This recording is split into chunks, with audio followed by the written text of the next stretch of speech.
أعوذ بالله من الشيطان الرجيم. بسم الله الرحمن الرحيم.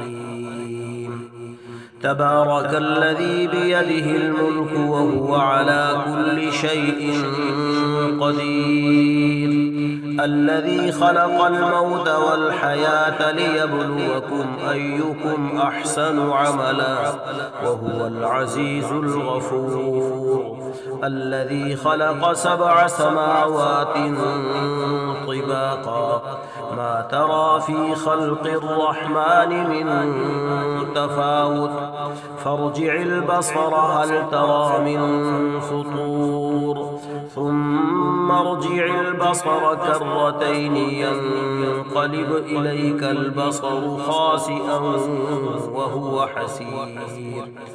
ولقد زينا السماء الدنيا بمصابيح وجعلناها رجوما للشياطين وأعتدنا لهم عذاب السعير. وللذين كفروا بربهم عذاب جهنم وبئس المصير.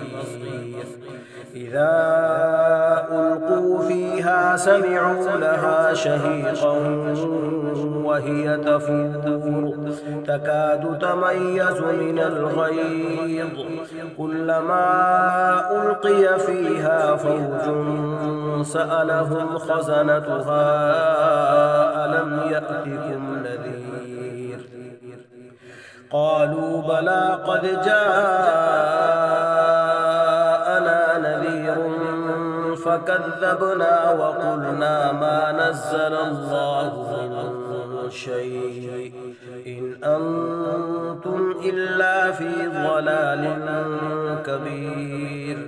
وقالوا لو كنا نسمع أو نعقل ما كنا في أصحاب السعير. فاعترفوا بذنبهم فسحقا لأصحاب السعير.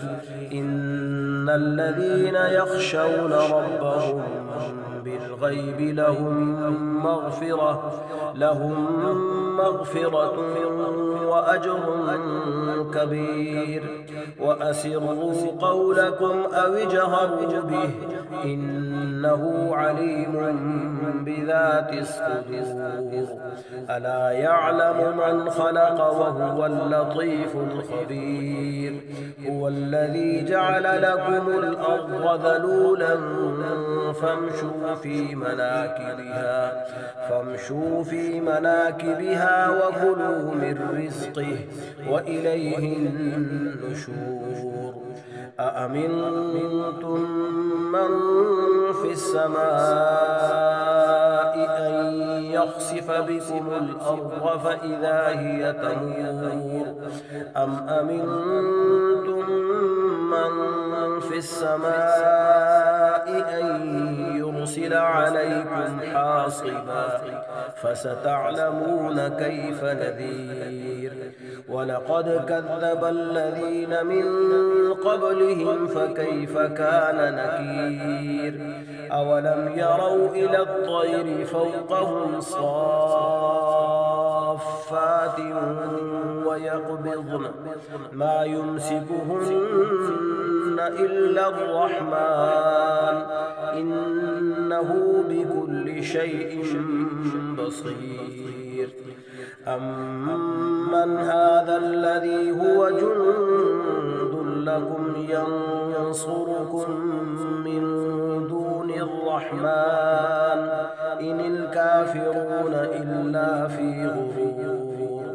أمن هذا الذي يرزقكم إن أمسك رزقه بل لجوا في عتو ونفور. أفمن يمشي مكبا على وجهه أهدى أمن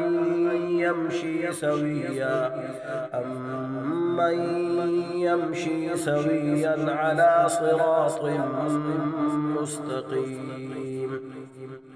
قل هو الذي أنشأكم وجعل لكم السمع والأبصار والأفئدة قليلا ما تشكرون قل هو الذي ذرأكم في الأرض وإليه تحشرون ويقولون متى هذا الوعد إن كنتم صادقين قل إنما العلم عند الله وإنما أنا نذير مبين فلما رأوه زلفة سيئت وجوه الذين كفروا وقيل هذا الذي كنتم به تدعون قل أرأيتم إن أهلكني الله ومن معي أو رحمنا فمن يجير الكافرين من عذاب أليم قل هو الرحمن آمنا به وعليه توكلنا فستعلمون من هو في ضلال مبين قل أرأيتم إن أصبح ماؤكم غورا فمن يأتيكم بماء معين صدق الله العظيم.